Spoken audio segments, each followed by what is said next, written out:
So unit 5, the liquid column chromatography. Already we have discussed the theoretical idea, basics of different types of chromatography,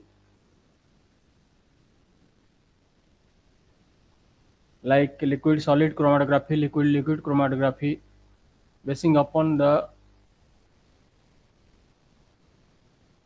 phase, whether the static phase is solid or liquid, or the running phase or the mobile phase is either solid or liquid. So in this chapter we'll have some recapitulation of basics, like liquid solid chromatography, liquid liquid chromatography, then experimental setup, the equipment, then choice of stationary and mobile phases, which is used in liquid solid column chromatography and liquid liquid column chromatography, then development technique, frontal analysis, then little bit idea or basic aspects of high pressure liquid chromatography, HPLC, some applications.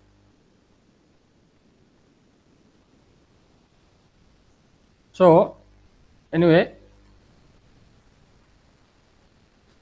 it was already pointed out that a large number of diversifications are available in the case of liquid chromatography.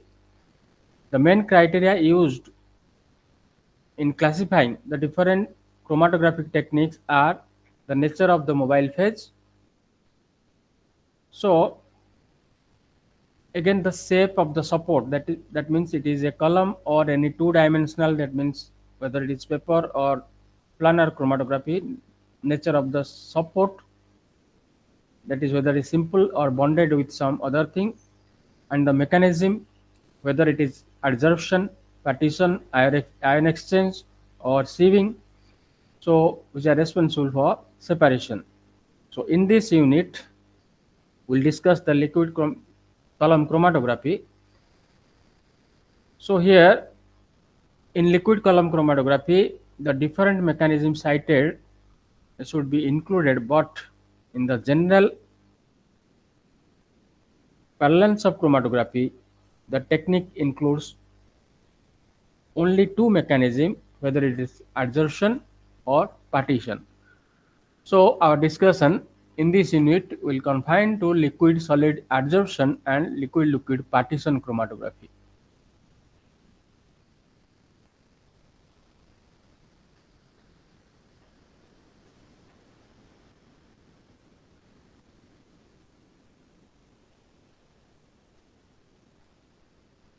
Okay.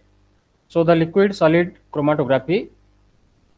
In liquid solid chromatographic technique, it is based on adsorption phenomena. So already we have derived this type of equation, assuming that the phases can be perfectly separated. The separation factor, which is defined by the equation, that is x divided by y in aqueous phase,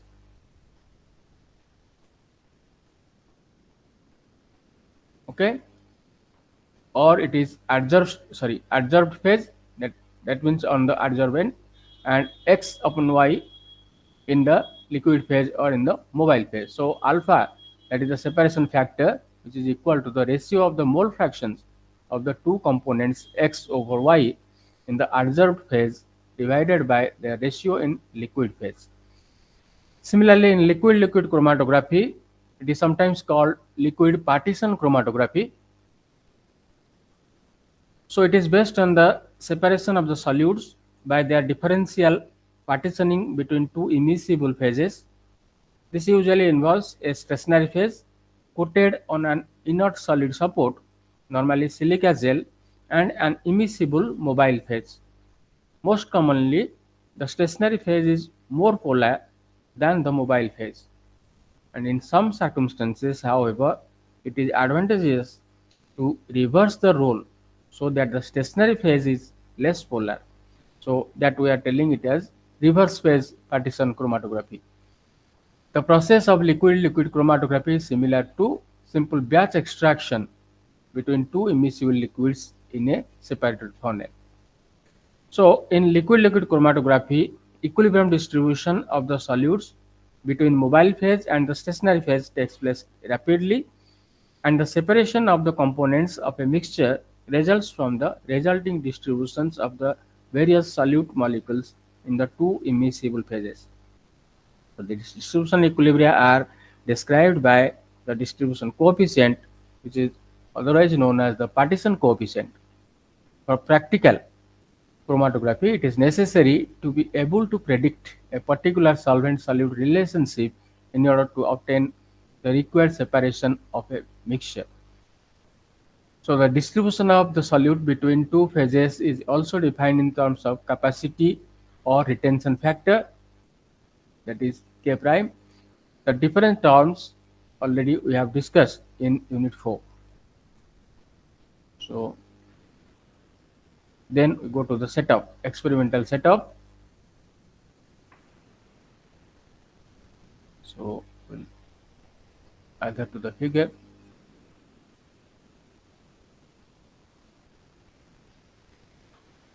So what happens in classical liquid chromatography? The column is used only once and then discarded. That means in liquid chromatography you use a column, so it is the experimental setup of liquid column chromatography is given here. Conventionally in classical setup there is a simple column packed with an adsorbent or a support material coated with a stationary phase. The mixture is fed to the column, which is then irrigated with the mobile phase. The eluent is collected in small increments and put to analysis. However, with time, several improvements have taken place. So, in the column which is used in classical liquid chromatography, that can be used only once. Therefore, the packing in a column has to be refilled for each separation, and this amounts to a significant expense of both manpower and also material. So that's why in classical chromatography, the simple application requires some skill and time on the part of the operator. So because with the column we can use once, if you are using or you are packing the column by silica gel, so that is a waste. After partition of one component, we have to repack the column for the second sample if something will be there.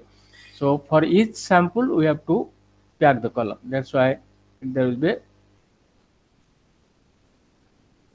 loss of the material or the packing material. So solvent flow is achieved by gravity feeding of the column, and separations require several hours.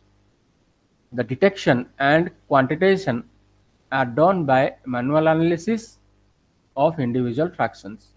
So many fractions are collected normally, and their possessing requires much time and effort. On the other hand, where we are using the modern liquid chromatography, reusable columns are used so that the number of individual separators can be carried out on a given column. So you can use repeatedly the same column, since the cost of an individual column can now be prorated over a large number of samples. It is possible to use more expensive column packing, so precise sample injection is achieved easily and rapidly in modern liquid chromatography.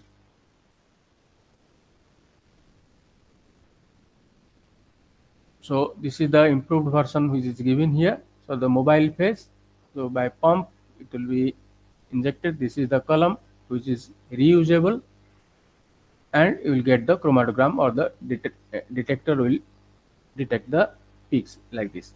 So the detection and quantization are done with continuous detector of various types, which yield a continuous chromatogram without intervention by the operator.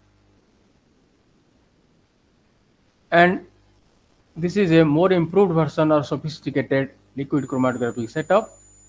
As you see here, this one is the mobile phase reservoir. Then second, this is the slurring device. This is the lamp, that means heating device. Then pump. Then pressure monitoring system here, and again the another pump. Then is the filter. So these are the columns. 8 and 9 is pre-column and 9 is column. 10 is the pump. Again, you have to pump the material into the detector column. That the main, this is the pre-column, this is the column where separation takes place. Then injection port, will inject the sample. Then column thermostat, detector, these things.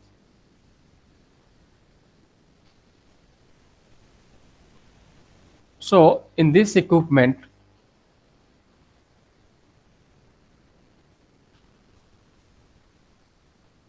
is needed to carry out modern liquid chromatography. It is very different from the relative simple and unsophisticated equipment used for classical liquid chromatography. So this is the schematic representation. So here we have the mobile first one, the mobile phase reservoir. So the mobile phase reservoir, it holds 1 liter of the mobile phase.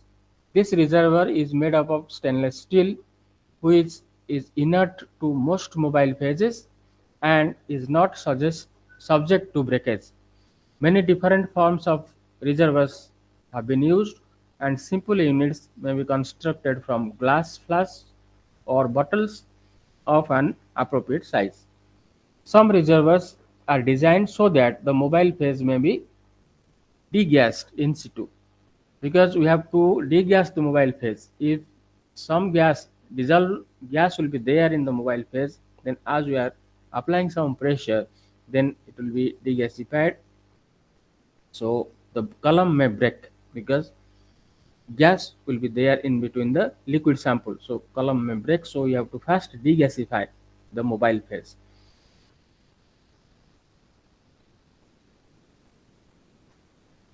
So degassing is required to eliminate dissolved gases, as written here, particularly oxygen. To permit in situ degassing, reservoirs are sometimes equipped with a heater and stirring mechanism, and inlet of applying vacuum, and a nitrogen purge.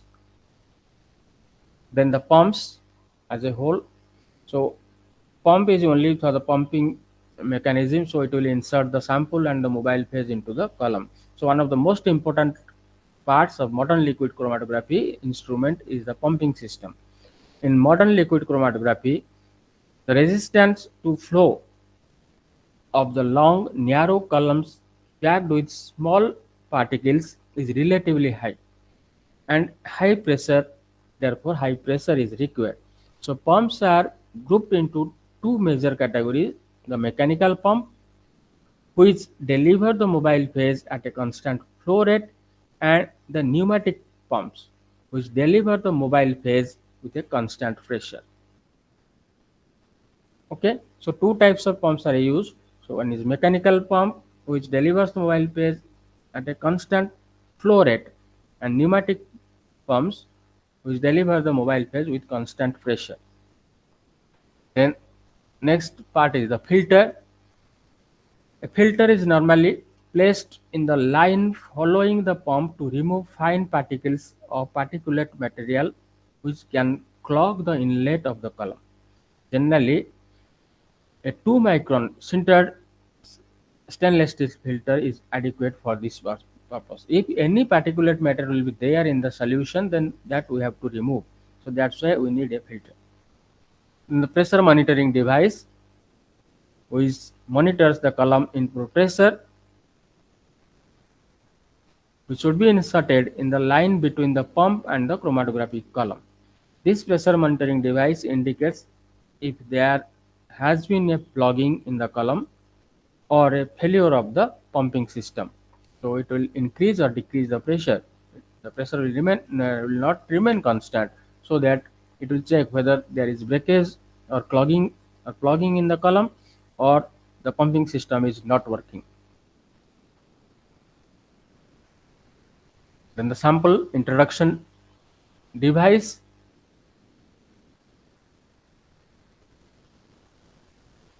So it is very important factor in obtaining high column performance. The sample should be introduced as an infinitely narrow band onto the chromatographic bed. The more diffused is the plug of sample in the mobile phase introduced into the column, The wider is the separated component bands at the end of the column. The sample is injected with a micro syringe through a septum contained in a low volume inlet system. So septum materials are generally made up of silicone or neoprene rubber. It is generally not feasible to make syringe injection above about 1500 Pascal per square inch PSI to sampling pores. Therefore, at high pressure, a stop flow injection technique is normally used with syringe. Okay, the vital part, the column. The unpacked column must be constructed of materials that will withstand both the pressures to be used and the chemical action of the mobile phase. Most columns are made up of stainless steel tubing. However, heavy wall glass columns are also available. Columns that will withstand pressure up to 600 psi are commercially available. For operation at high pressure, gas-lined metal columns are also used. Column end fittings should be designed with minimum dead volume. Porous plugs are used in the ends of column to retain the packing. Straight sections of liquid chromatography column in length of 25 to 150 centimeter are commercially available, or it is normally preferred.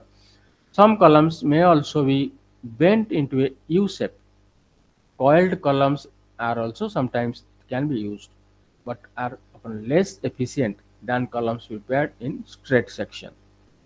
So different types of columns will be there. So for analytical studies, columns from 1 to 4 millimeter internal diameter are normally used. Columns of larger internal diameter are used for preparative work, because we need large sample. It depends upon the volume of the sample, how much you are using, or the uh, amount of sample which is present in the amount of component which is present in the sample, or how much sample you have to fractionate or separate. Then thermostat. To maintain the temperature in liquid chromatography, we use the column thermostat. The temperature variation within the column should be maintained within plus minus zero point 0.2 degrees Celsius. The larger change in column temperature can result in significant variation in the retention time. Okay, then the detectors. In liquid chromatography, the ideal detector should have high sensitivity, good precision, and predictable response to all solutes. It should be unaffected by changes in temperature and carrier flow. It should not contribute to extra column band broadening. It must be non-destructive of the solute. Two types of detectors are used in liquid chromatography: the bulk property or general detector, and solute property or selective detector. Bulk property detectors measure a change in some overall physical property of the mobile phase plus that of the solute. The solute property detector are sensitive only to solute. Then column packing.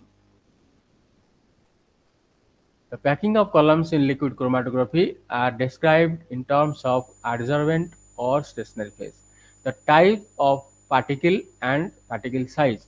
Each of these particle characteristics has an important effect on the performance and use of a given packing material. So the columns are packed by various techniques, such as dry packing of rigid solid material using tap fill procedure. That means you fill the material and tap it so that it will be settled down, or it will get a close packing. If it is dry packing, then slurry packing technique for columns of hard gel, and slurry sedimentation method for soft gels.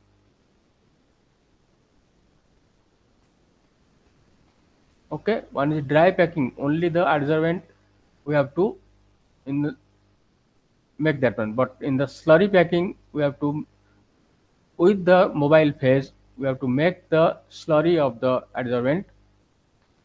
Then we have to add that one. So if it is a hard gel type, so then one method, then it will just form the column. Then if it is soft gel, then it will sediment, it will settle down, solvent will be off there, then you have to drain the solvent, then add again the fresh slurry and pack the column up to the mark. So three techniques are used for packing of columns. Then the choice of stationary and mobile phase, which stationary phase and which mobile phase will take, that is most important depending upon the sample.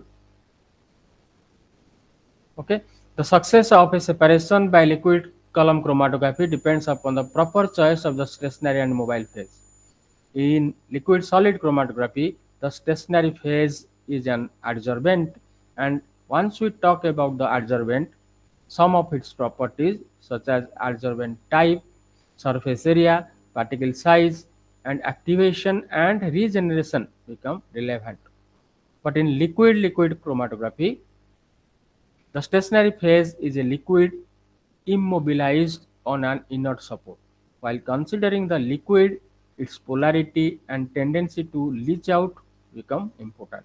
So, to counteract the leaching, bonded phases have been developed. Moreover, the requirements of inert support on which the liquid is immobilized are equally important to know. Okay, so the requirement for mobile phase are to be properly understood. So we'll see in detail. Stationary phases used in liquid solid column chromatography. First we'll go to liquid solid, then we'll move to liquid liquid.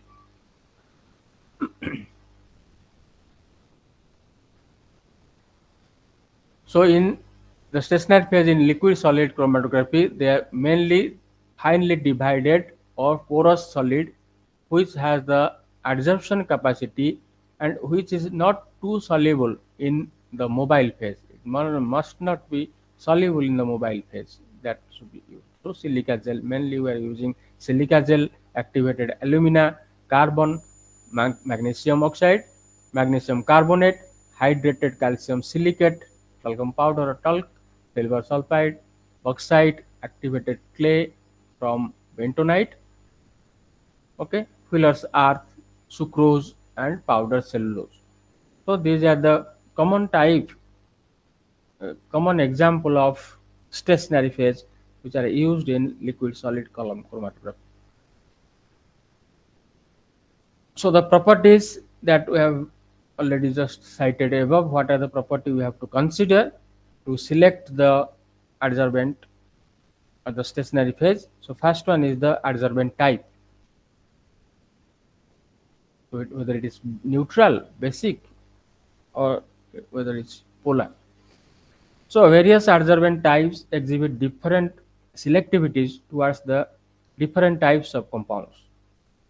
Polar adsorbents such as metal oxides, magnesium silicate, etc., they selectively adsorb unsaturated aromatics and polar molecules such as alcohols, amines, and acids. So polar adsorbents, they may further be subdivided as acidic, basic, or neutral. So according to the pH of the surface, silica, magnesium silicate, they are acidic in nature. So they adsorb the bases by chemisorption. Similarly, alumina surface, it contains both acidic and basic sides, so it is amphoteric. Non-polar adsorbents such as graphitized carbon, which is a strong adsorbent, and kieselguhr, which is a weak adsorbent, so no selectivity of adsorption of polar molecules. So polar molecules cannot be adsorbed. So for non-polar, you can take this type of adsorbent like graphitized carbon and kieselguhr. Then surface area, another important property. The surface area and pore diameter of a given adsorbent vary widely with the method of manufacture.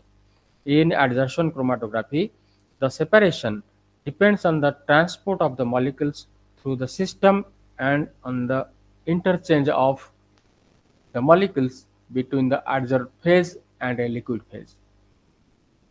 If the volume of the adsorbed phase per unit quantity of the adsorbent is low, then both the amount of interchange between the phase and amount of separation will be small. For this reason, when dealing with large sample, it is important to select an adsorbent with large surface area. For a small amount of sample separation, you can take any adsorbent which may have lesser surface area. That means the particles may not be fine. But if you are separating large amount of sample, then you have to take the adsorbent which will have large surface area. That means the particle size must be very small. So next one is the particle size. The effect of particle, already we have given an idea about the particle size. So the effect of particle size of an adsorbent on the sharpness of chromatographic separation. So it has been noted. For sharp separation, it is recognized that a finely divided material is necessary. Already I told this one. An adsorbent in the range from 100 to 200 mesh, that means 149 to 74 micron. This is a mesh size. There are two standards, the British standard and American standard. So 100 to 200 mesh size, that means it is equivalent to 149, and 200 is 74 micron. Depends upon the mesh size, means the pore size. Okay.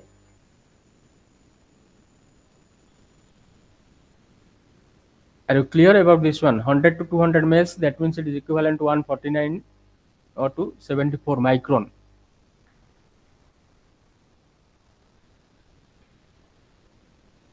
Okay, in particle size that is specified. Some authors they recommended the use of more finely divided material. However, it is more difficult to pack columns uniformly if the adsorbent is very finely divided. If it is finely divided, then it is difficult to pack the column uniform column packing will be very difficult. So below 50 micron particle size, we should not take in column packing. So columns that are poorly packed give rise to zones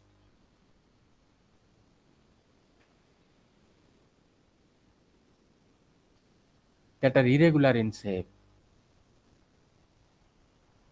Some adsorbents are available only as finely divided powders with particles below 10 micron in diameter. Examples are given: magnesium oxide. So it is necessary to mix this adsorbent with filter aids such as Silite or high flow super gel to obtain a practical rate of flow. That means if the particle size will be less, that means below 10 micron diameter, then we have to mix it with some other substance so that particle size will increase, which will not hamper in column packing, and adsorption or absorptivity of the stationary phase also it will increase, because if particle size will be less, surface area will be more, so more rate of adsorption will be more. But if particle size will be less, you see these are inversely proportional. If particle size will be less, then column packing, efficient column packing will not be there. So we have to maintain, we have to standardize the particle size, which will have a better column packing and which will have a better adsorption rate also. Then activation and regeneration of adsorbent. The term activation refers to those processes which are used to enhance the effectiveness of an adsorbent by improving the pore structure and increasing the surface area.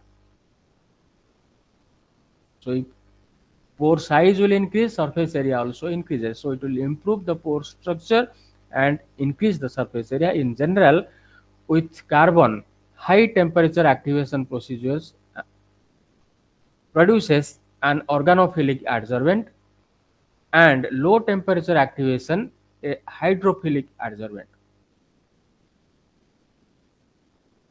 So when you are using charcoal or carbon, so if you will activate the carbon at a high temperature, then that will be organophilic. But if you activate at low temperature, then it will be hydrophilic. So during adsorption, the pores of the adsorbent become filled with adsorptive molecules. The term regeneration refers to removal of the adsorbed molecules and the return of the adsorbent to its original state. That means when the adsorbent, it will adsorb the adsorbate, that is the component which is separate. So that we have to, component will come out, but again the solvent, the mobile phase, that will remain in the adsorbent.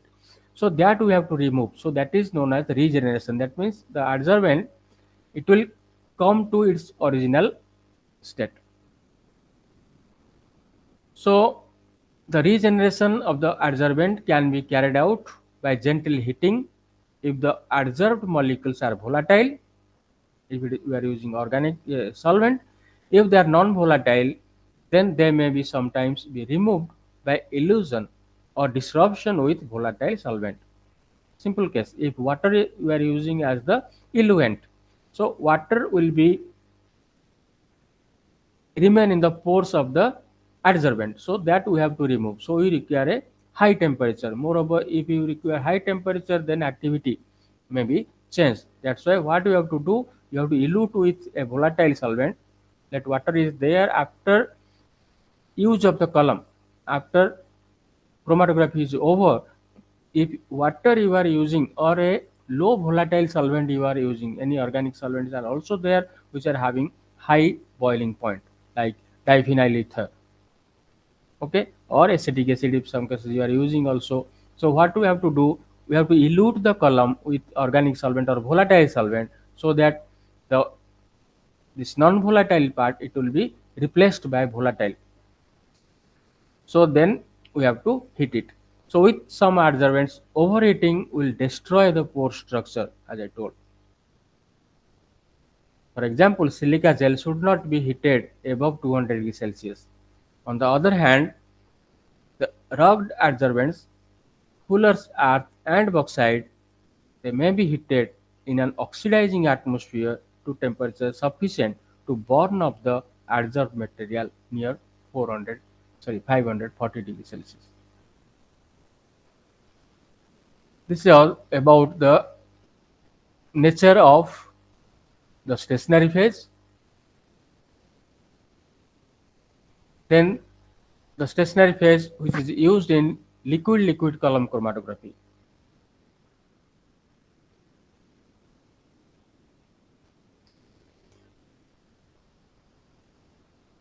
So in liquid column chromatography, where stationary phase is a liquid but it is supported over an inert support.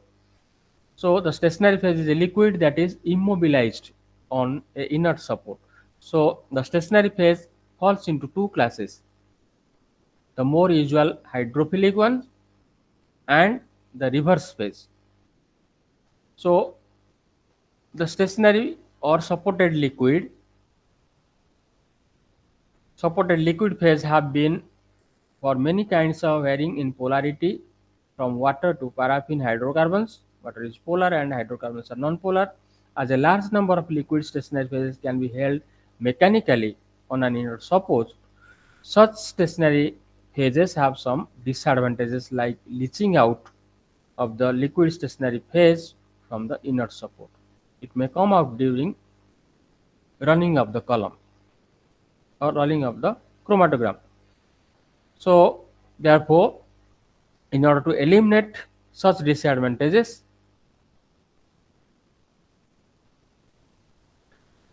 surface reacted or bonded stationary phases have been developed. The advantage of this material is that pre-columns and or pre-saturation of the two phases is not required. In addition, packing with bonded stationary phases are quite stable because there is no opportunity for the chemically bound stationary phase to be eluted during use. So there are two types of surface reacted or bonded stationary phases here which are commercially available. The first one is an esterified siliceous material, that is Durapack, and the second type is the surface reacted packing, that is bond pack or VDAC. That organic coating is a monomolecular. Then permaphase, here the organic coating forms many layers. So columns of bonded phase packings have been used continuously for many months without change in the chromatographic characteristics. These bonded phase materials are available with several types of functional groups and can be used for separation of many types of solutes. So four different techniques now used for preparing the liquid coated packing for liquid column chromatography: the solvent evaporation technique, in situ coating procedure, the solvent filtration technique, and the equilibration technique.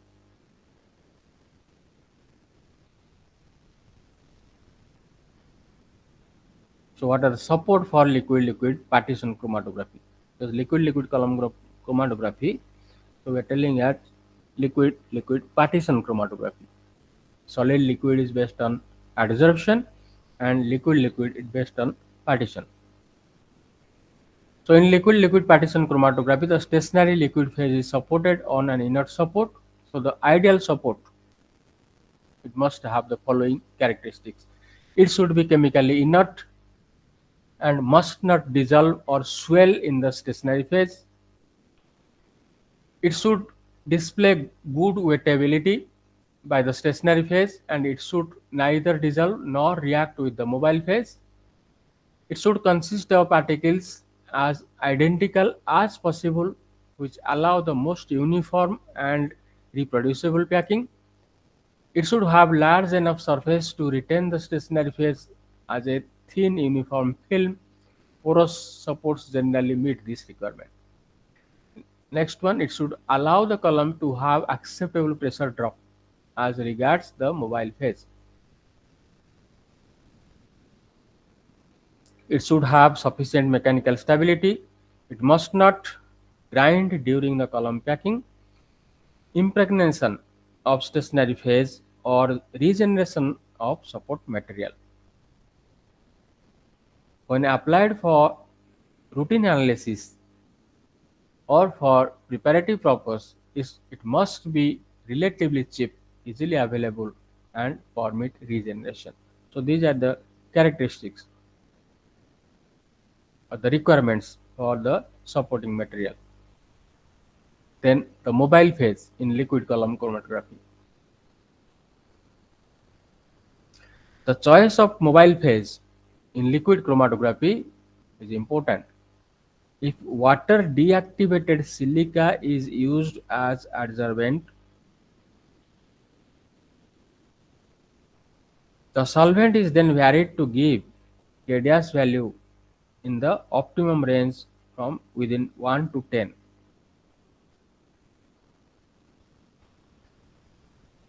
The solvent strength which controls the KDS value is for all sample bands is easily predicted in liquid solid chromatography. It can be defined quantitatively by the solvent strength parameter, so which is listed in the table.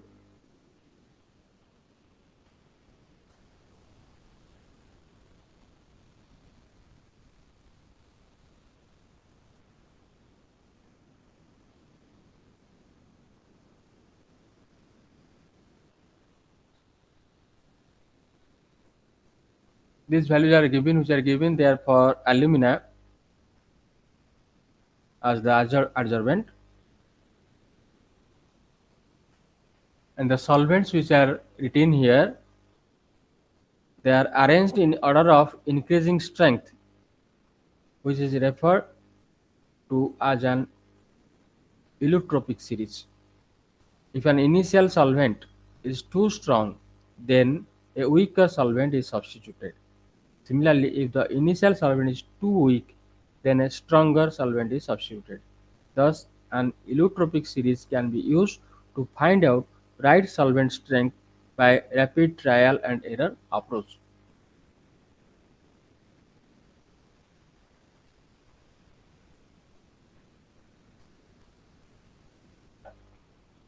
Sometimes we can use the binary solvent mixtures in liquid solid chromatography.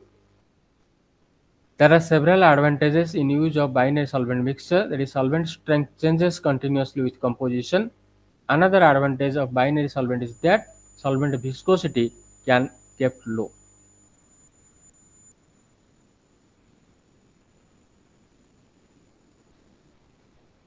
So you can see from the table the solvent strength, you can see it is going on increasing. So N-pentane, isooctane, petroleum ether, cyclohexane, carbon tetrachloride, benzene, all are non-polar up to benzene. Then methylene chloride, chloroform, ethyl sulfide, ethyl bromide. So from this polarity developed, and you can see the ethyl acetate. Let us take the example of petroleum ether or N-pentane. Solvent strength is 0, or you could take petroleum ether or isooctane, which are generally used as non-polar solvent, and ethyl acetate, commonly available ethyl or methyl acetate, the ester, as the polar, that is 8.6. So what you have to do, you can take these two solvents, so that what will happen, one is polar, one is non-polar. So if the sample or the column, in the column is, let it is polar, so it will absorb the polar molecule. So if you elute the sample with polar solvent, so what will happen, the molecule will elute fast. So, and if you elute with a non-polar solvent, then it will retain, because it has no likingness towards the adsorbent or the sample. So what you have to do, if you use a non-polar solvent first, that is N-pentane or isooctane or petroleum ether, so first the non-polar molecule that will elute, because non-polar interaction will be there, and polar molecule it will remain there. But how you have to elute that one? So that means continuously you have to change the polarity of the eluent by changing the proportion of petroleum ether and ethyl acetate. Okay, so that is the technique we have to use. So while considering the choice of mobile phase in liquid column chromatography, some basic characteristics of mobile phase must be considered. The mobile phase must be immiscible with the stationary phase, that is vital. Then it should have viscosity as low as possible for higher column permeability and or efficiency. The detector can also limit the phases which can be used. That means maybe it must be strongly UV absorbing solvent, must not be there, should be avoided, with an ultraviolet photometric detector. The cost, toxicity, purity, and stability of a solvent also taken into account. Most important is the selectivity of a liquid system for a given sample. In liquid column chromatography, the K dash value of the solute are generally controlled by changing the mobile phase.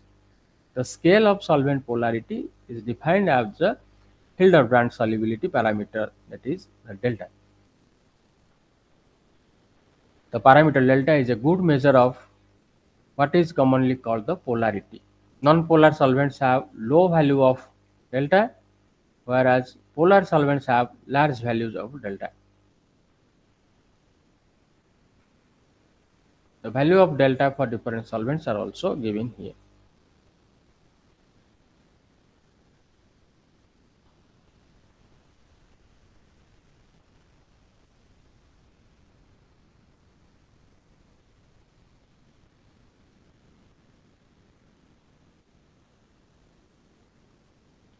Then we'll move to the development technique.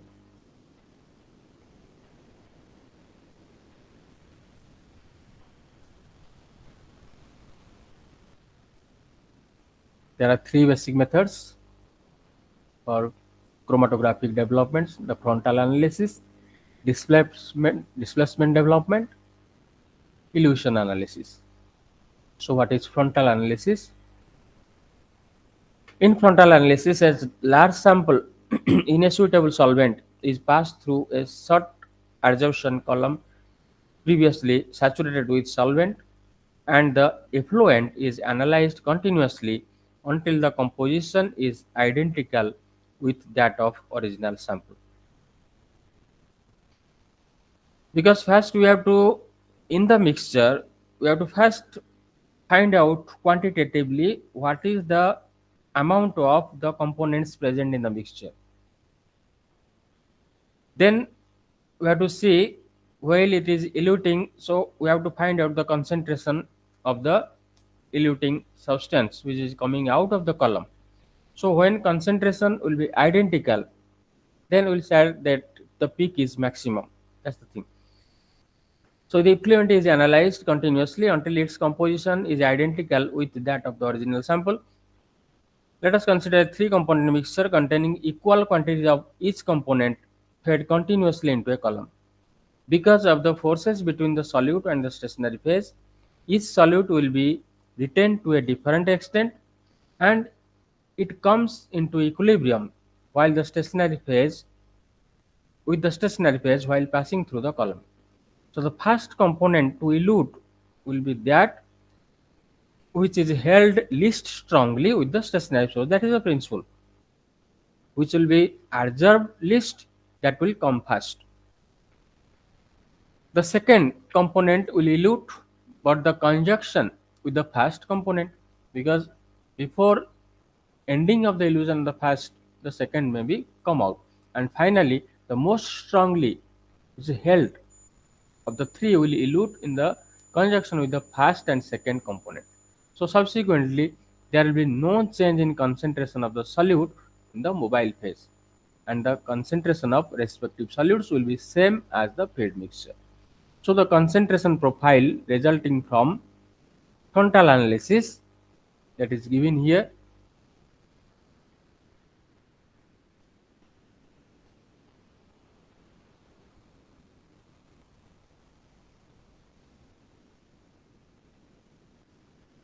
This is the illusion curve of A, but here it is A plus B.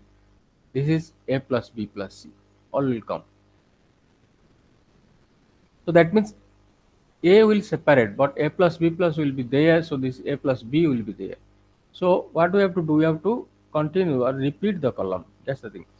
The concentration profile is given here. The continuous curve shows that total concentration of the solutes in the eluate plotted against volume of mobile phase passes through the column, and the dotted curve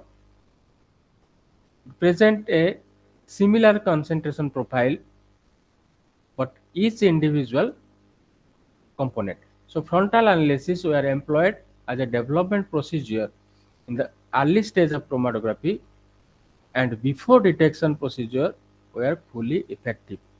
It is not used today, and certainly not for quantitative analysis. The reason for this is there is no individual component which is completely separated from other in the mixture. So that's I am telling. So first A will come out, but the second it will contain some part of A and also B, and third one both also all A, B, C will come out. So C will intermix with A and B. Here B will intermix with A. First A will come, but after some time B will intermix. So therefore, the next part is the displacement development.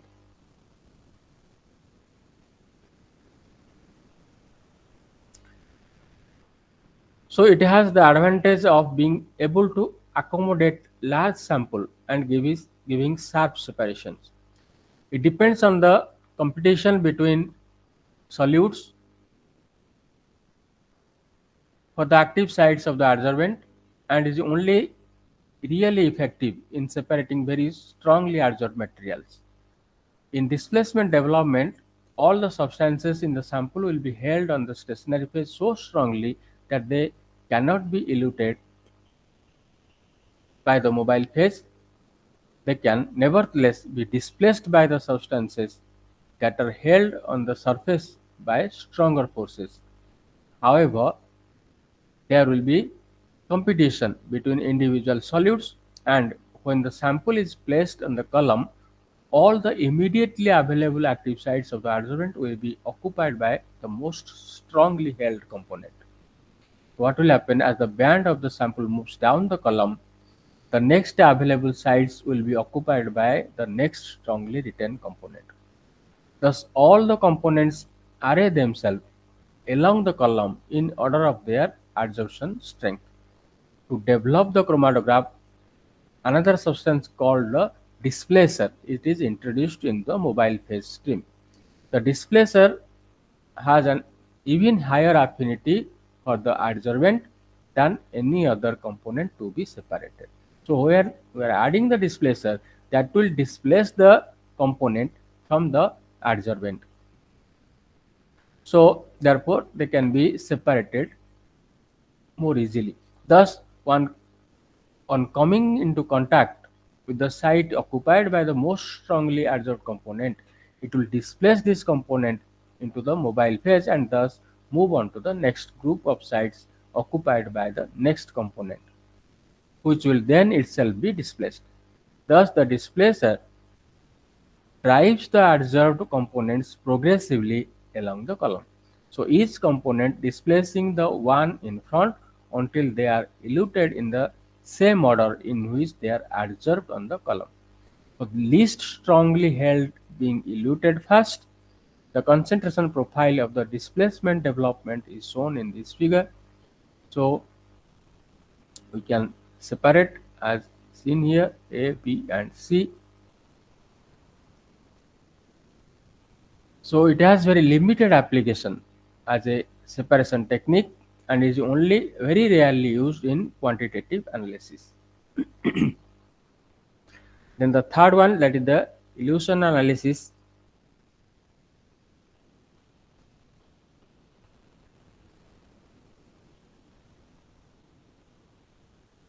What we generally do in chromatographic separation. In elution analysis, it is the most common technique in chromatography. Employing elution analysis, complete separation can be achieved. This technique is being widely used in quantitative analysis. So here a relatively inert solvent is used in large quantity to transport the components down the column. The nature of the solvent influences the equilibrium between the stationary and mobile phase. The nature of the solvent can also be affected the shape of the distribution isotherm. Bands that might travel down the column with a symmetrical concentration profile as given in the figure.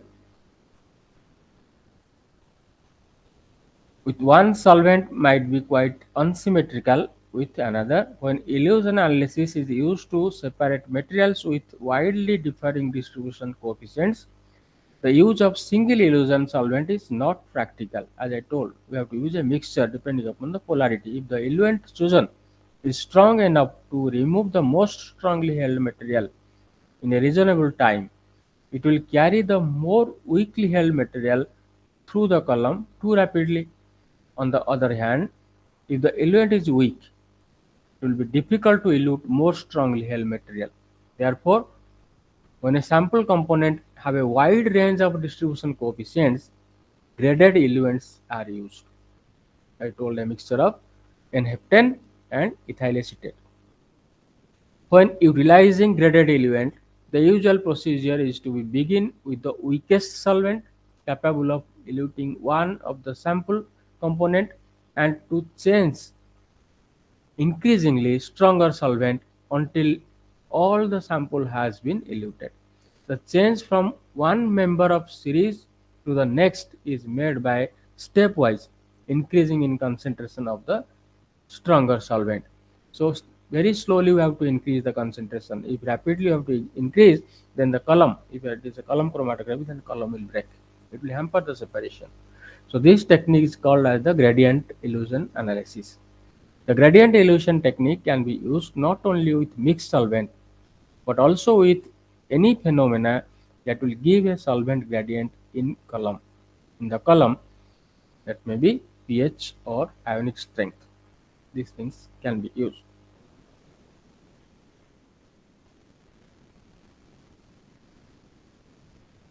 Then this is all about the liquid and solid liquid chromatography. Then basic aspects of high pressure or high performance liquid chromatography. The current practice in high pressure liquid chromatography is based on the application of pressure to the liquid system. So the HPLC is characterized by long narrow column packed with very fine powder with spherical particles, operated at high liquid pressure and possessing a continuous monitoring facility for the common effluent. Such chromatographs may be quite expensive, but in turn it is possible to achieve efficiencies comparable with those obtained in gas chromatography, with separating time of the same order and the ability to work with non-volatile materials. Technically, the development work of HPLC has concentrated on the production of pulse-free pumps for generating the high pressure required and sensitive detectors for monitoring the column effluent. So in HPLC, the quantitative measurements are readily carried out. So the advantage of HPLC technique is non-volatile material can be handled, ability to operate long columns at near optimum solvent velocity throughout their length. The nature of the mobile phase can be varied to produce their stepwise or gradient illusion or both. It will be discussed in the later unit. So application of liquid column chromatography. We separate a wide range of samples, several interesting separations of compounds containing metal ions, isomers of cobalt complexes, involved in the synthesis of vitamin B12 and metal beta ketones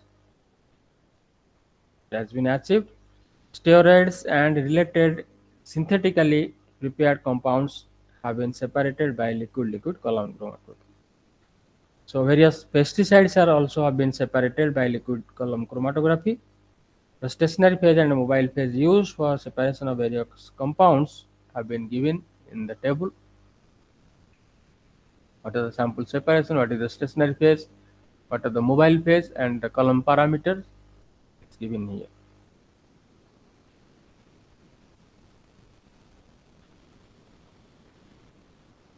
So this is all about the column chromatography.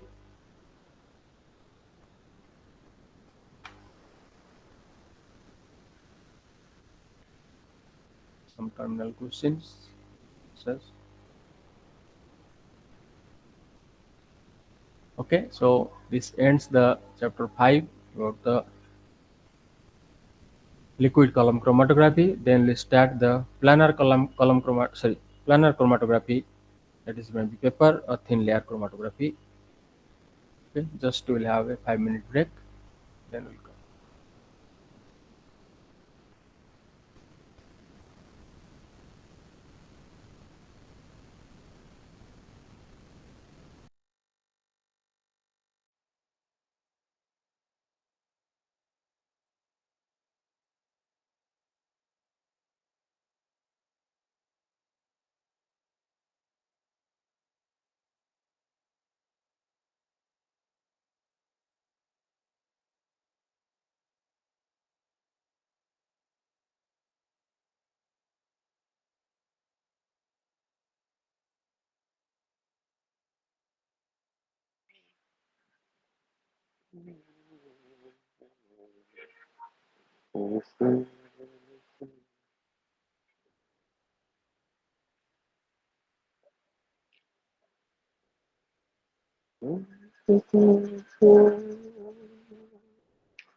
ମୋର ଆଜି ଅଧିକା କାମ ହଉଛି ବୋଧେ ଆଜି ମାନେ ଆସିନାହାନ୍ତି ନା ଅଧିକା ଗାଡି ଆସିଛି ସେଥିପାଇଁ ଲେଟ୍ କରିଛନ୍ତି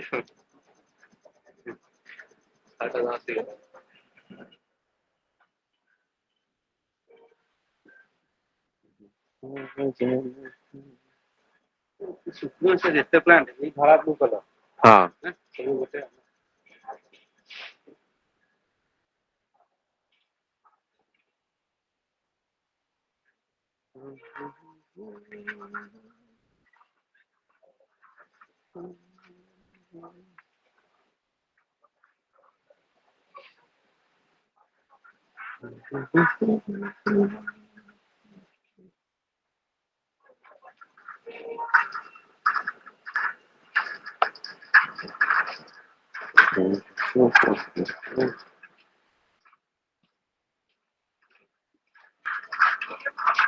Sir, it actually the shining light as current first I would have. Sir. First ডাকিও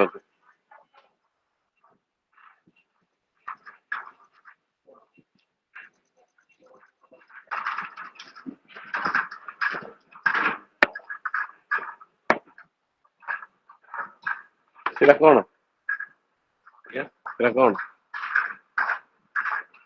line ଅଛି ଆସିଥିଲା ଆଉ କିଏ ଅଛି ମୁଁ ଜାଣିନି ନାଇଁ ସେ ଆସିଥିଲା ସେ ଚଲେଇ ଦେଇ ନାରାୟଣ ଲଗଉଥିଲା ହାଇଡ୍ରୋଟା ନାରାୟଣ ଅଛି ଏବେ ରାଖି ପଚାର ସେ ରାଖି ପଚାର ନାରାୟଣ ତାପରେ ରକ୍ଷା ବି ଲଗଉଥିଲା ମନୋଜ ଏଇଆ କହିଲା ମତେ ମନୋଜ ଫୋନ କଲି ହାଇଡ୍ରୋ କାହିଁକି ହେଇନି ସେ ମତେ କଣ ଜବାବ ଦେଲା କହିଲ ମୁଁ ସାର୍ ଏପଟେ ଥିଲି ଆପଣ ଦେଖିନି ଫ୍ୟାନଟା ଚଲେଇ ଦେଇ ପଡିଛି ମନୋଜ ଜବାବ ଦେଲା ମୁଁ ୟାକୁ ଏକ୍ସ ୱାଇ 2 ଜଣ ନାଁ କହିଲା ମୁଁ ତାକୁ କହିଥିଲି ଲଗେଇବା ପାଇଁ ତାପରେ ଫ୍ୟାନ କଥା କହୁଛୁ ମନୋଜ ସାହୁ ତାକୁ ଯୋଉ ଫୋନ କଲି ହାଇଡ୍ରୋ କାହିଁକି ହେଇନି ସକାଳୁ 3ଟା ହେଲାଣି ନା ସେ ଦେଇଥିଲି ମୁଁ କାନ୍ତାର ପଳେଇଲା ଯେ 1000 ଟଙ୍କା ଯେ ନେଇକି ହଁ ବିଚିତ୍ରକୁ ଦେଇଥିଲି ଆଉ ଗୋଟେ କାହାକୁ କହିଲା ସେଇଟା ଠିକ କଥା ଯେ ମୁଁ ସେପଟୁ ତାର ଏଟିଏ ପାଇଁ ଡାକିଲା ନା ମୁଁ ଆସିଲେ ସିନା ଏଇଟା ଦେଖିକି ଠିକ ଅଛି ନାରାୟଣ ତମେ ଶୁଣ କଲେ ନାରାୟଣ ସେ କାମ କରୁଥିଲା ସେଠି ହାଇଡ୍ରୋ ଲଗଉଥିଲା ଫ୍ୟାନଟା ଚଲେଇଥିବେ କାଳେ ଇଏ ତ ଜାଣିଛି ସବୁ କଣ ଜାଣିଛି ସିଏ ଜାଣିଲା କିଏ ଚଲେଇଲା ମାନେ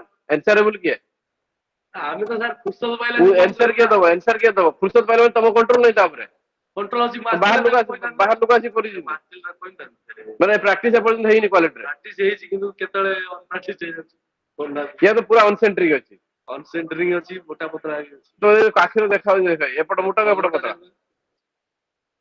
ପାଉଁଖଳିଆ ଦେଖାଉନି ଇଏଟା ଟାଇମିଂ ନାହିଁ ଯେମିତି ଲାଗୁଛି ଠିକ ଅଛି ଭଲ ତା କୁହ ଠିକ କରିବା ପାଇଁ ତା ପ୍ରେସର ଦେଖ ଏଇ ଫାଟିଗଲା ଫାଟିଲା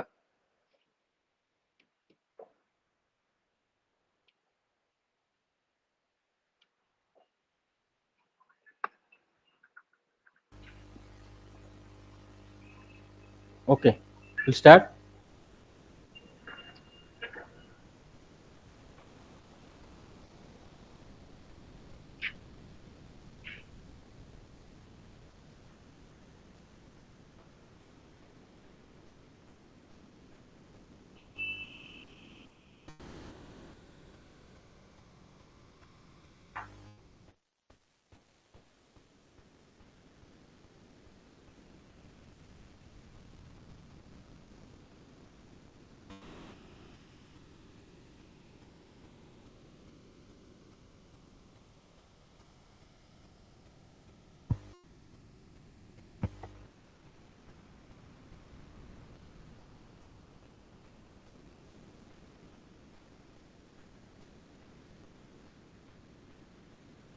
The planar chromatography.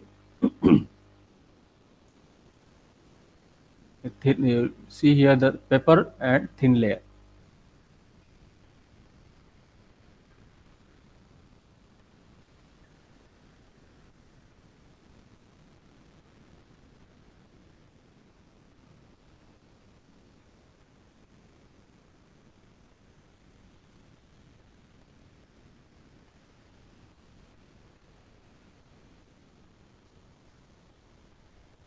So the paper chromatography.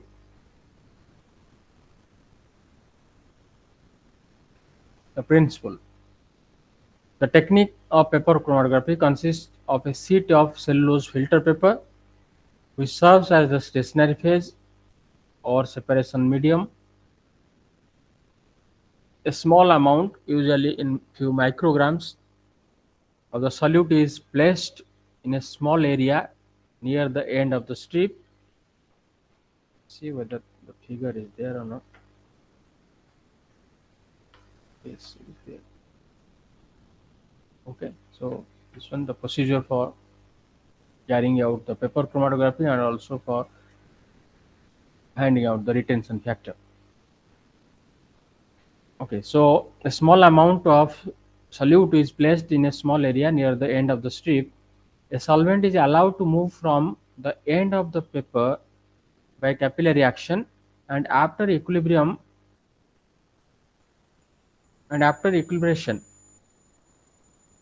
for some fixed period, the solute migrates from its initial point of application.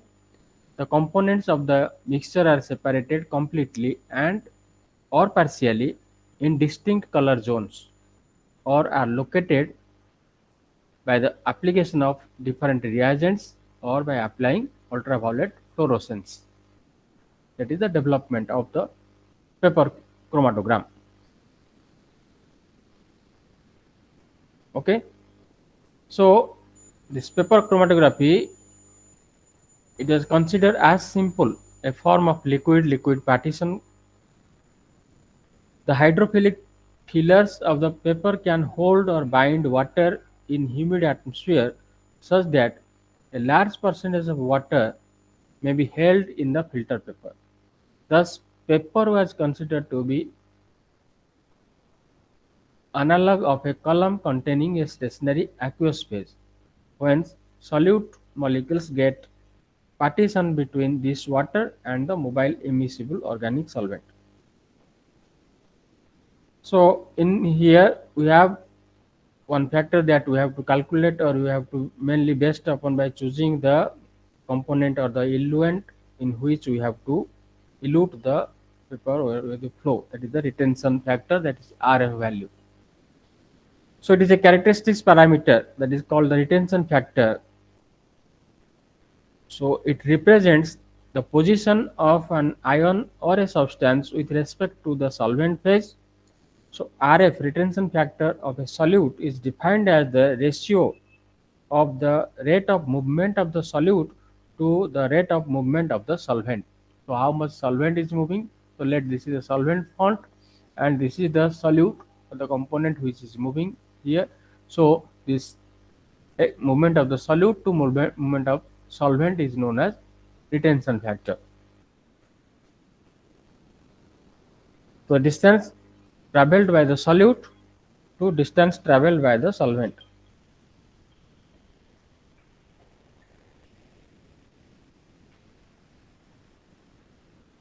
So it is most commonly used in paper and thin layer chromatography, the retention factor, and is considered as a characteristic of nature of the solute sample, which may of course change with the solvent phase. It describes relative migration of the solute with respect to the solvent. So may be represented by x by y, or you can say mathematically distance traveled by the solute, ds, divided by distance traveled by the solvent.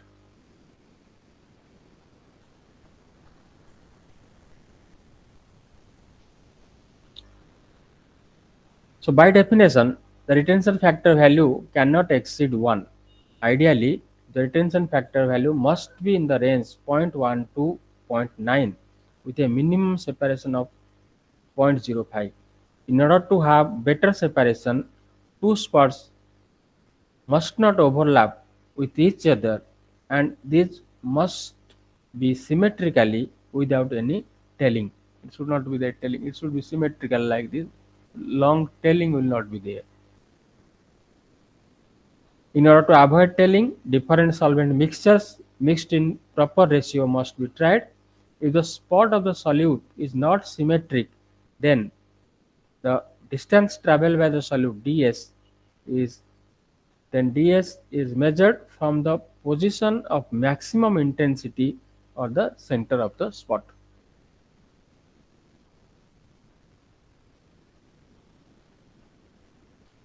So this retention factor value, they are influenced by the impurities if it is present in the paper and the solvent, temperature and saturation of the atmosphere.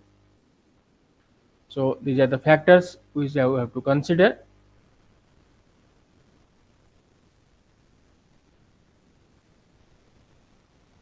Presence of other ions, for example, presence of chloride is carried out with nitrate solution. Acidity of the original solution, this may be needed to avoid hydrolysis and its need in the formation of soluble complex. Development time, sometimes it increases with the running time, therefore optimum time may be determined. Presence of other cations or anions as impurities and ambient temperature. Since the retention factor value depends on the distribution of complex species of the cations with different organic solvents, solvents should be carefully chosen.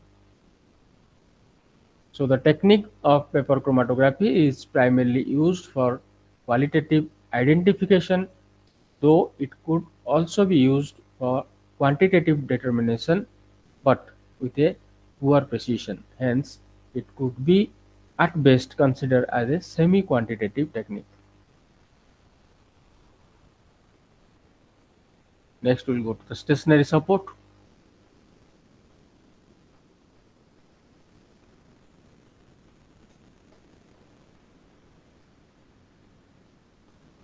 Already we have discussed the stationary support is a highly purified cellulose filter paper. It may be Whatman 1, 2 or 31 or 3 mm or acetyl acid paper having hydrophilic affinity for water. The solvent penetrates the fiber and causes swelling of paper, changing its dimensions. So polymeric cellulose structure contains several thousands anhydroglucose units, as we know, linked together through oxygen atom by beta 1,4 glycosidic linkage. Alternatively, the modified form of paper, such as impregnated with alumina, silica gel, hydrous zirconium oxide, ion exchange resin, can be used. Sometimes paper is coated with chelating agent solution such as dimethyl glyoxime, 8-hydroxyquinoline. So, however, it should not have any impurities of calcium, magnesium, iron, and copper so as to avoid interference. The paper is impregnated with neat or dissolved impregnate either neat or dissolved in volatile solvent. The solvent should evaporate slowly so that stationary phase may distribute homogeneously. So in this case, coated liquid phase may interfere with the detection of separation spots. So the paper should have the following properties: should have weak ion exchange property, adsorptive properties, water holding property, and mild reducing agent. The quality of paper and its porosity have an important role in paper chromatography. So the most suitable cardboards are Fletcher and Sol 2070 SS2171, which can take a load up to 1 gram at each point of application. So a paper strip is cut into 4 centimeter and 30 centimeter for one dimensional paper chromatography. For two dimensional, however, a 30 centimeter square sheet is commercially used. So this is about the stationary support.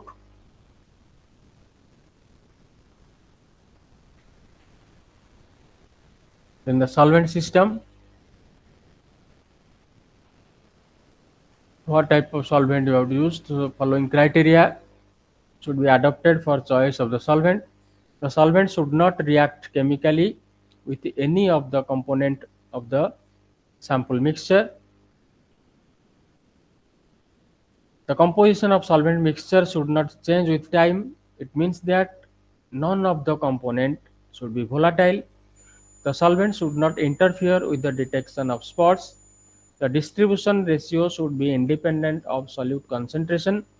The minimum difference between the retention factor value of any two components should be 0.05 or zero point 0.1 so that they may separate easily. Some of the solvents which are commonly employed for separation of cations are mentioned here.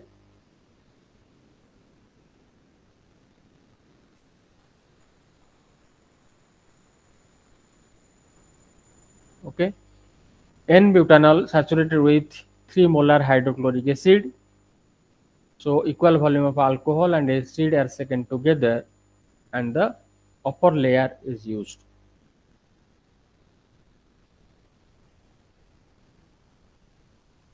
Similarly, acetyl acetone saturated with water, 7.5 milliliter of acetyl acetone is mixed with 0.05 milliliter of hydrochloric acid and 2.5 milliliter of dried acetone or anhydrous acetone. So you will get acetyl acetone saturated with water, that mixture. Then acetone containing 5% volume by volume water and 8% volume by volume hydrochloric acid.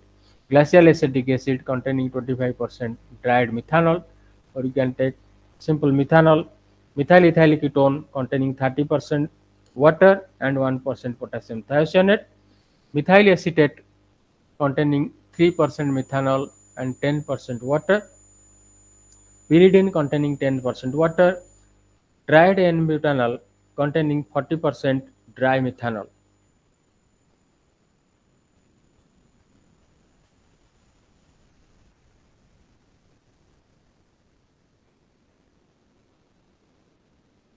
Okay, so the solvent must be refluxed over suitable drying agent such as potassium hydroxide for acetone and ethyl methyl ketone, or anhydrous calcium sulfate for N-butanol, or as prescribed in the literature. Literature means you have to go through the drying procedure.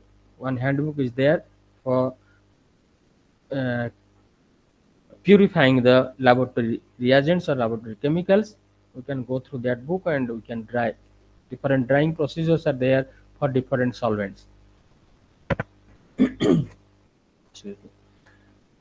The next part is the development of the chromatogram. So the paper strips.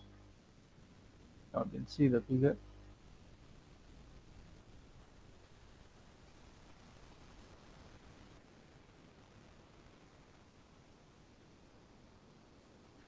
Paper strips are cut in appropriate size, usually 4.5 centimeter in breadth or 4 to 5 centimeter in breadth and 50 to 40 centimeter in length for a single spot.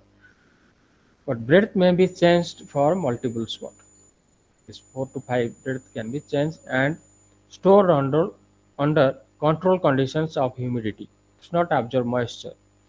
A thin pencil line is drawn across the paper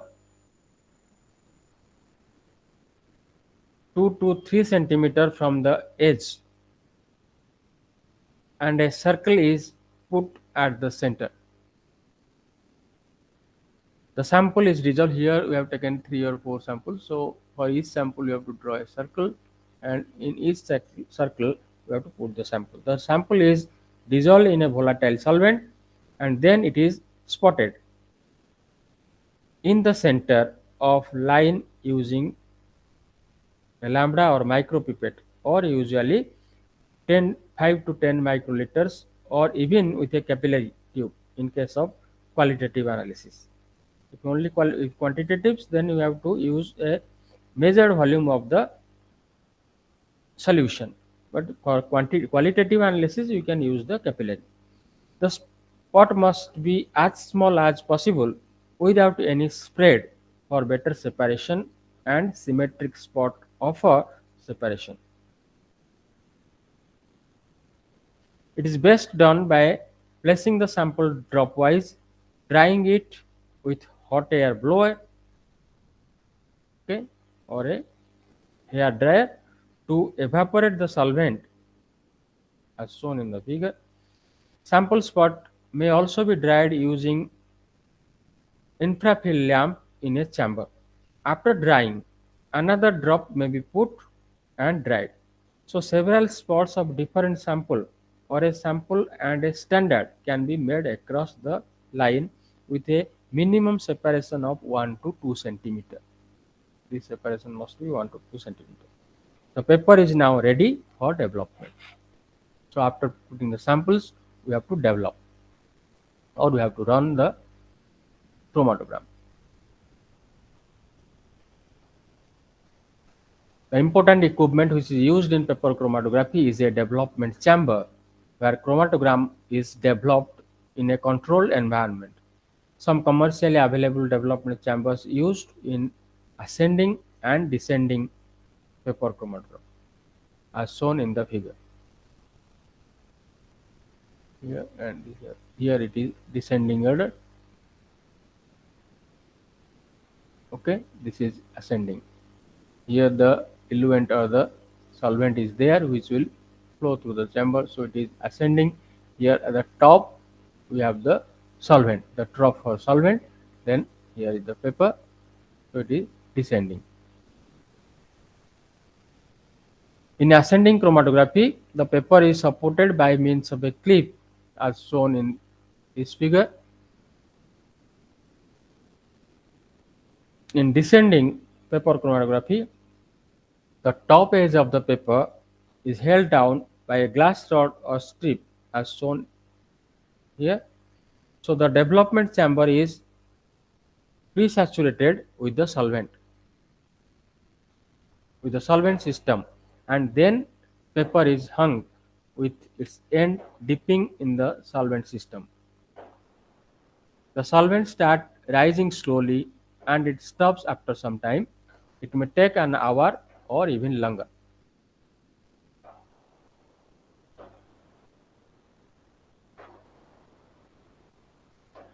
The development time will depend on the complexity of the mixture of the solutes being separated, solvent system, and the quality of paper and the ambient temperature.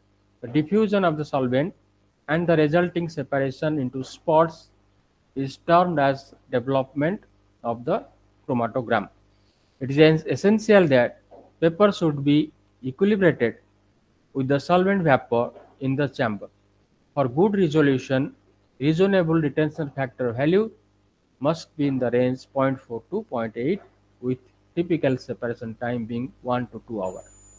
So, following are the main sources of errors: lateral diffusion of the solute, variation in the structure of the paper, so the structure should be uniform.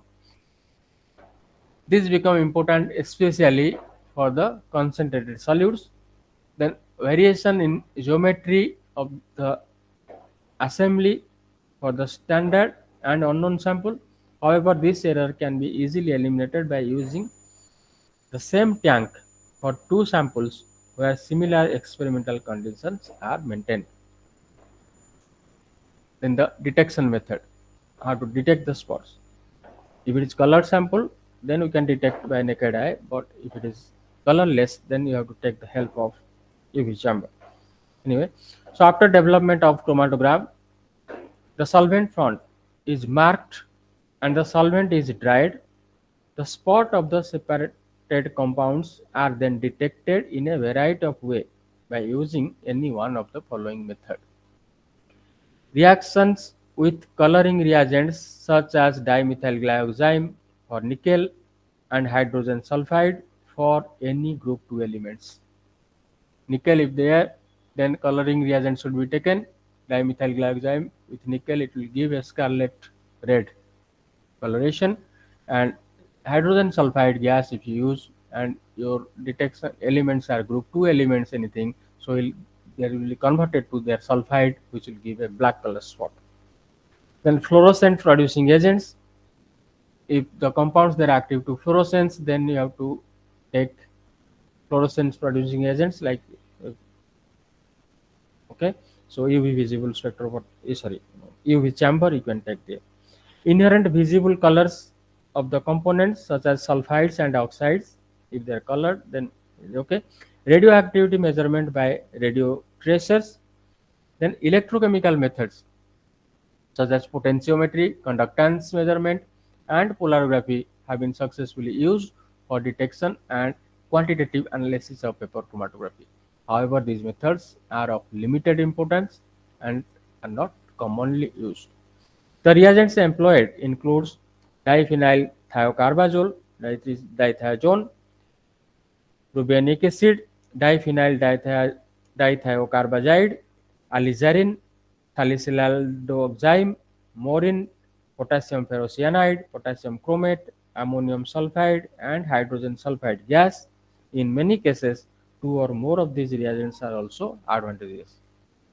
The spots are characterized by their characteristic retention factor value. So, identical retention factor values for a known and unknown compound using several different solvent systems provide a good evidence that two are same, especially if they run side by side along the same strip of paper. That means you have to take the standard and you have to take the mixture, so that if the spots are coming with the same retention factor, then we'll confirm that this spot is for this compound or this whatever standard we have taken. As for example, we are giving some here. In paper chromatographic separation of silver, lead, mercury, solvent front size rises to 18.4 centimeter, while cationic spots are observed at 15.8, 12.1, and 5.9 respectively. Okay, so in this case, you can calculate the retention factor. Solvent front rise to this much, and these are the spots for this. So retention factor will be this divided by this whatever value. So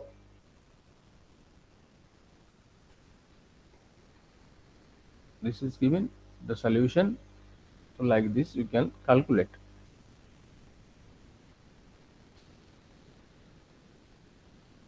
So as you can see from here, the retention factor value is 0.65 for lead. It's comparable to 0.66. So it can be concluded that the pollutant in the emission gas, whatever you have taken in the sample, okay, so it is maybe lead as given in the second. Emission gases of two-wheeler were tested for pollutant metals by paper chromatography. A spot corresponding to retention value 0.65 is observed. What is the possible pollutant metal in the emission gas? So from here, these are the standard it is given. We can find out the retention factor, which is matched with this one. So it may be lead. So this is one example what we have given in application method. Then the application of paper chromatography. It is widely used for separation and identification of cations in inorganic mixtures, organic functional groups, proteins, and enzymes in biochemical work.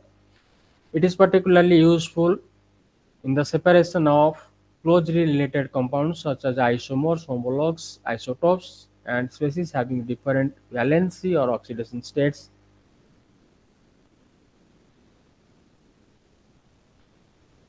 It has been found especially useful in the following: identification of trace metals in ores, checking purity of pharmaceuticals and fermentation, ripening of fruits and fermentation products, detection of adulterants and contaminants in foods and drinks by comparing chromatograph of pure compound with that of the adulterant. Sometimes it happens that all the components of a mixture cannot be separated using a single solvent system. So what we have to do, some components separate better and in one solvent and some in another solvent. In such case, we have to take a two-dimensional paper chromatography that may be employed. In this technique, a square paper of 30 into 30 centimeter is taken and the sample is spotted at one corner of the sheet. You can see here.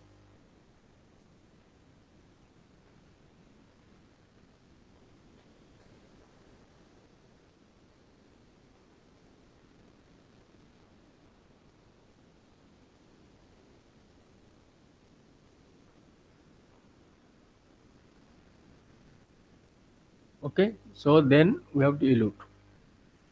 So at one corner, we have to spot the sample. The chromatogram is developed using one solvent. When solute migrates parallel to one edge of the paper, next time the paper is turned 90 degree and developed in a second solvent system, which carries the solute into the unused portion of the paper. So a typical chromatogram, it will be like this for hydrolyzate using ninhydrin stain spot. Ninhydrin is used for develop.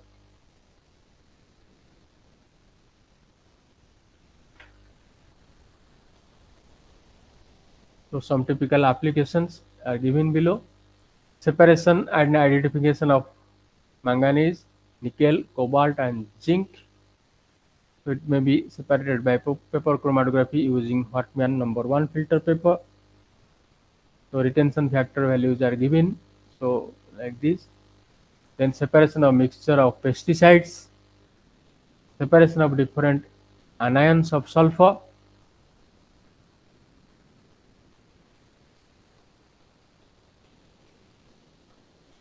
and autoradiography using radio traces,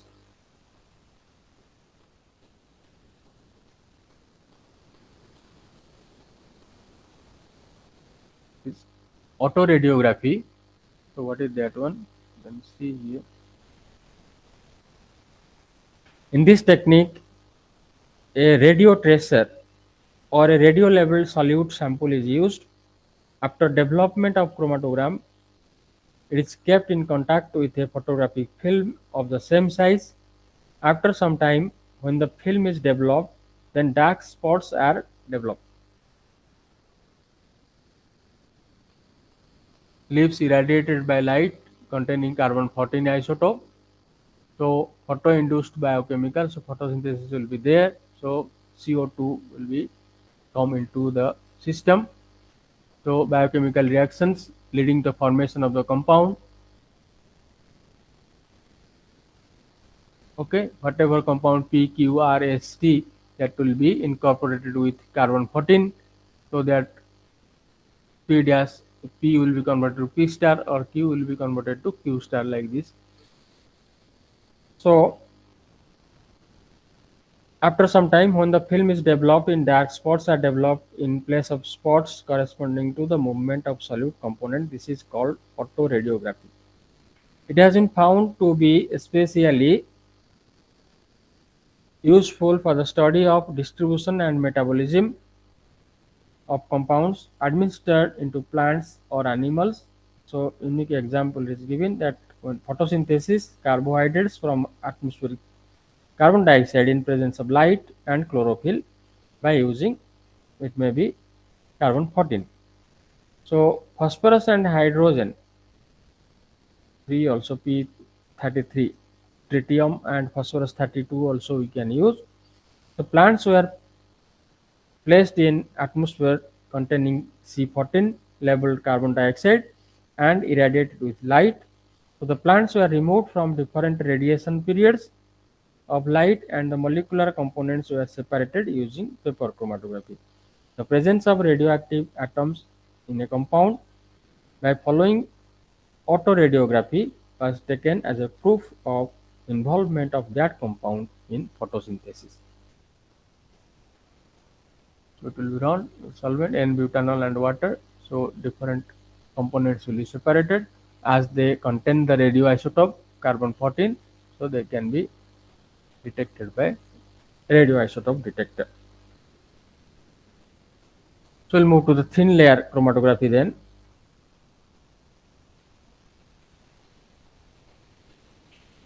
So what is the difference? We have to coat the stationary phase having a thin layer on a suitable plate. Here the surface of glass, metal or plastic coated with the adsorbent such as silica gel, alumina or any other material is used.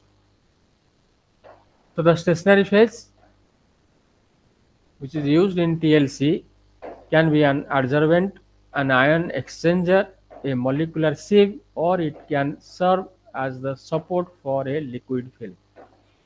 It consists of finely divided powder of particle size from 5 to 50 micrometer or nanometer. A variety of stationary support are available, coating the smooth surface of glass, metal, or plastic. Plastic sheets have the advantage that they can be easily cut to any shape or size as required.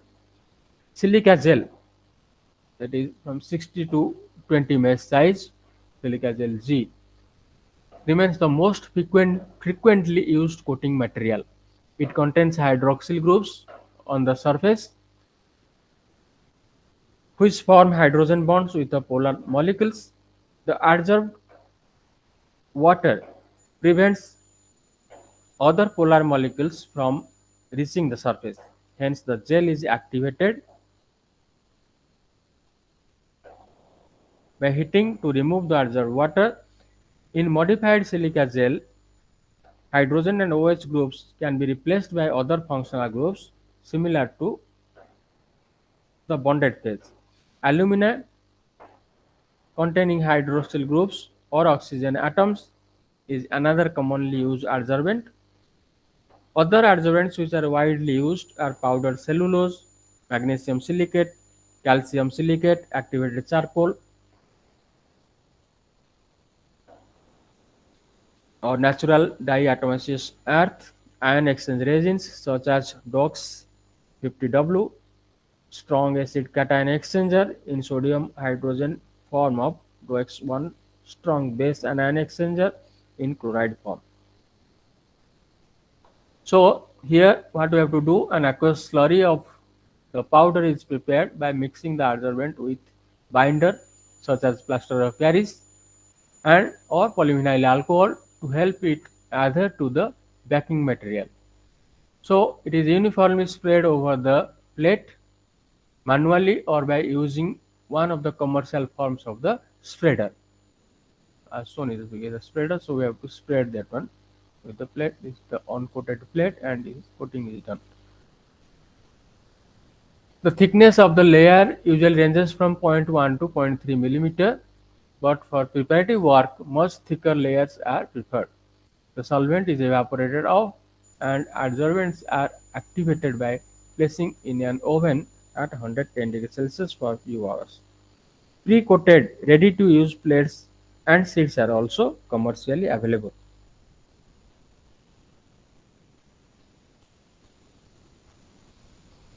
The layers of Cepadex superfine gel can be prepared for size exclusion. Gel is soaked in water for a few days and then spread on the plate. These are not dried but stored wet.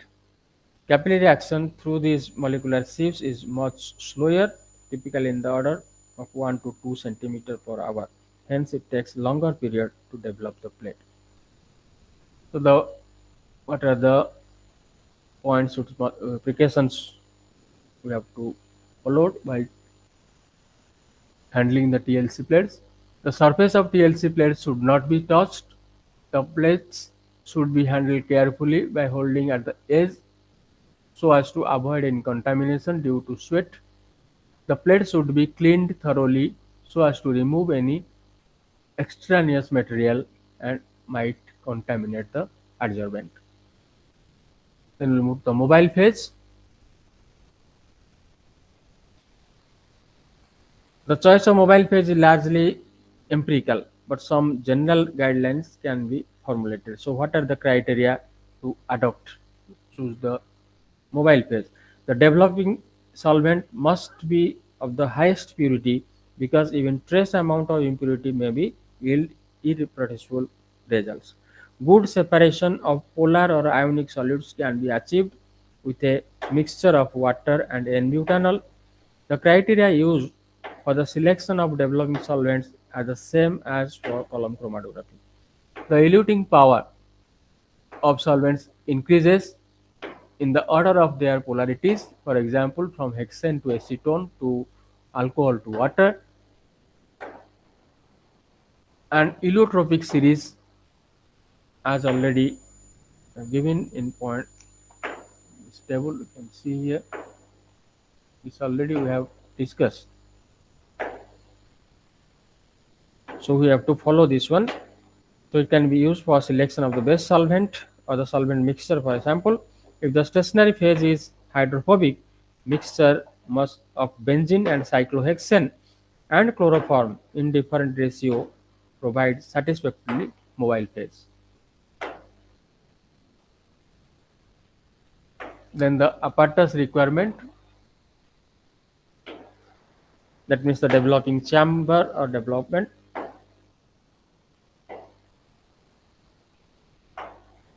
So this type of chamber should be used commonly. The plates in size 25 is into 10 or 2.5, sorry, 2.5 into 10 or 2.5 into 15, 2.5 into 20 or 5 into 20, 10 into different sizes are there, are available. These are of two types, conventional and high performance. In conventional, they have thicker layers of about 0.25 millimeter with particle size less than 20 millimicron, sorry, micrometer. On the other hand, the high performance plate usually used have a thickness 0.1 millimeter and particle size less than 5 micrometer. So, as the name implies, high performance plate provides fast and sharp separation, because in terms of plate theory, the conventional TLC will have about 2000 plates in 12 centimeter with development time of less than 30 minutes. Correspondingly, the number of plates in high performance TLC will be about 4000 in 3 centimeter, requiring 10 minutes development time. However, in high performance thin layer chromatography has much less sample capacity. So the sample application is the most critical aspect, and particularly the quantitative measurements. So usually the sample is dissolved in a suitable solvent with a concentration less than 0.1% and applied as a spot, as I told or we have discussed, about 1 centimeter from the edge of the plate. Then it is placed in the chamber in the suitable solvent and it is run. So it is developed. In the detection method, so what are the different detection medium or reagents which are used for identification in thin layer chromatography?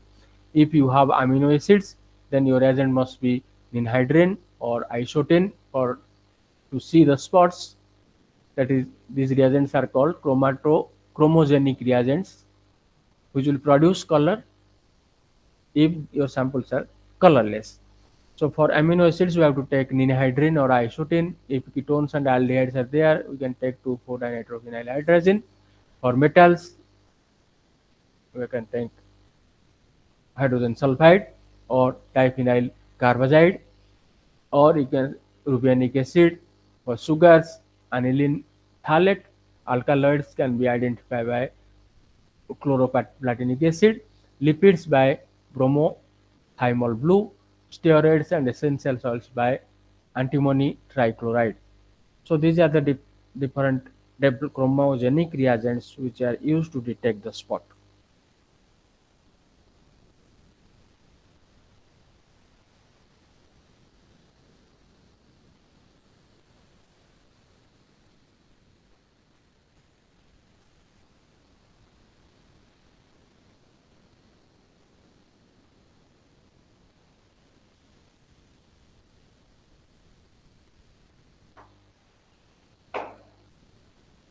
So all the examples are there, you can go through that one.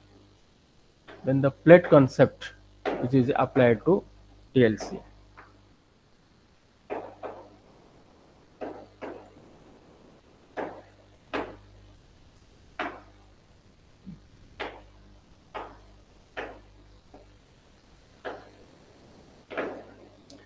Little bit idea already we have discussed in the previous section about the plate concept.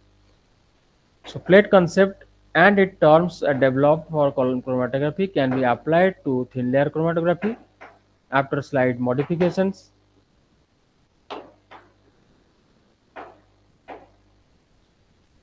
So the retardation factor or the retention factor is given by the equation distance traveled by the solute or the sample and this or distance traveled by the solvent front, that is ds by dm. In order to adopt thin layer chromatography with the plate concept, a chromatogram may be visualized as a plot as shown in this figure. So it can be converted to a plot where the spot diameter may be considered as width as equation in given 6.6.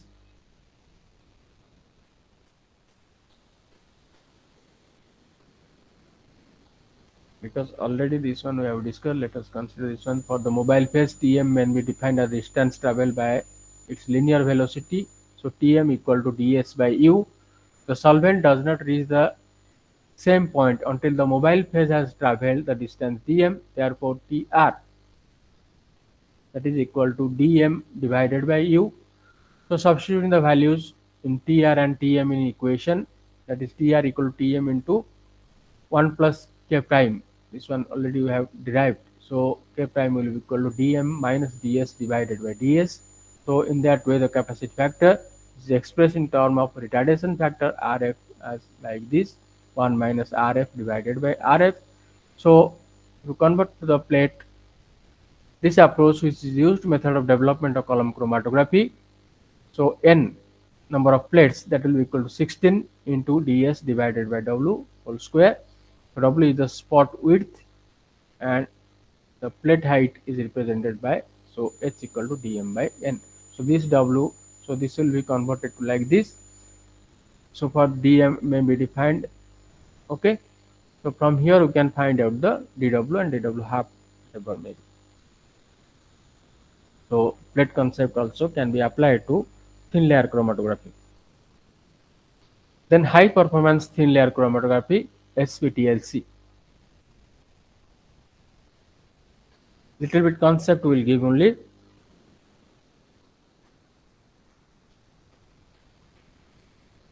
So in order to have better resolution and sensitivity in TLC, it can be coupled with high performance liquid chromatography, mass spectrometry, Fourier transform infrared FTIR. So as already mentioned, the TLC can be compared with liquid-liquid chromatography, where solute is detected in the presence of mobile phase, which can be so chosen that it may not interfere with the detection wavelength. Reverse phase, the reverse phase version of TLC can be proposed, where better separation can be obtained than that with normal TLC. Thus, the performance of TLC can be improved by improving the quality of adsorbent and sample application procedure is done by choosing smaller particle size, reducing the plate length and using smaller quantity of sample. So the quality of adsorbent, specially purified silica gel with average particle diameter 3 to 5 micrometer is used, and it may also be modified with chemically bonded layers. So such an absorbent may have 50,000 theoretical plates. So we can improve the theoretical plate number of theoretical plates, providing a much improved performance over the conventional TLC. Thus, a better separation may be achieved in much shorter time. Methodology and sample application. The amount of sample applied in high performance thin layer chromatography is much smaller, typical volume being 100 to 200 nanoliter, with a compact diameter of 1 to 1.5 millimeter. Number of samples may be increased because of its compact size. After developing the plate up to a distance of 3 to 6 centimeter, compact separated spots are obtained, which may have 10 times better detection limit than the conventional TLC. So application of the sample on the plate is a critical procedure. A convenient spotting device used is platinum iridium capillary of 10 to 15 nanoliter, whose tip is polished to provide a smooth planar surface area of 0.05 millimeter square. It is used with a chemical applicator which minimizes the damage of the plate surface. So quantitative analysis requires scraping of the spot followed by dissolution or direct scanning. In order to shorten the procedure, solid phase extraction column is used to concentrate the sample, followed by automatic sampling device, so that multiple samples may be processed in a short period of time. Detection, so it can be detected either moving a beam of light, okay, and the intensity of reflected light from the plate surface is measured. The difference in light intensity between the thin layer plate without sample and with the spot is displayed as the peak in the scan. Then the application of thin layer chromatography, which is widely used for qualitative analysis. Almost any mixture can be partially resolved. Inorganic separation of metal in alloys, soil and geological samples, and so also organic compounds formed during synthetic synthesis work of, or the analysis of natural products can be easily achieved by TLC.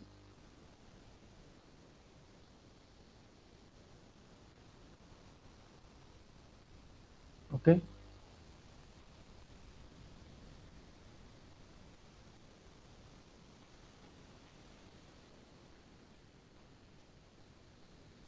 In quantitative aspects,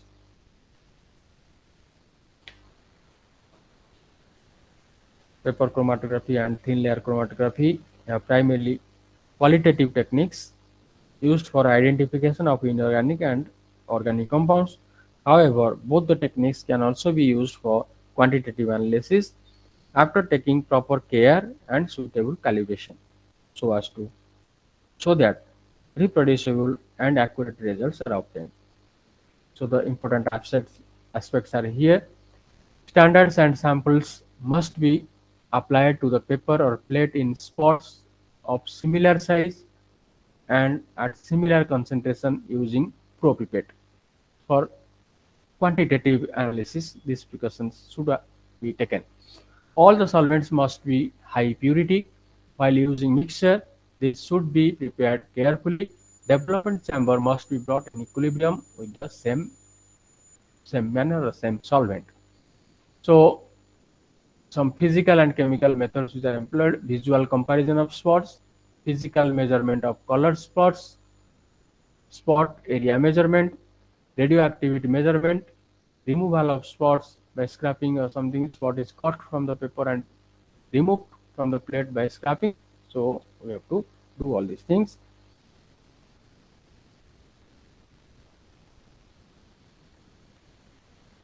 So comparison of paper chromatography and thin layer chromatography.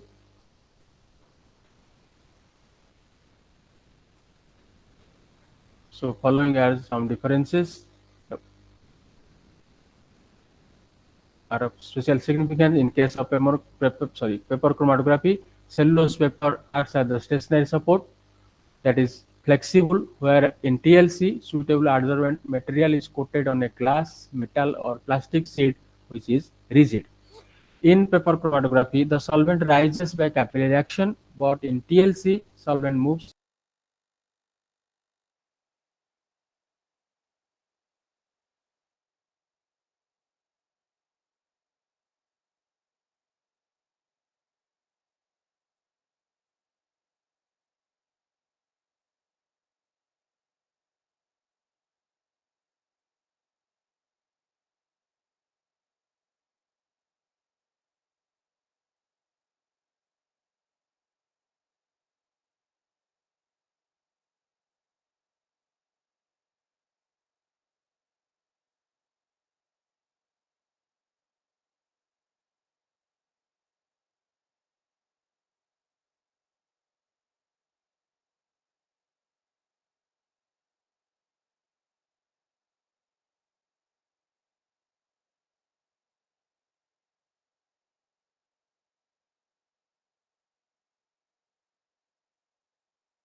ଏଇ ନାଇଁ ତ ସବୁ ଯୁଆଡ଼େ ପଳେଇଛି।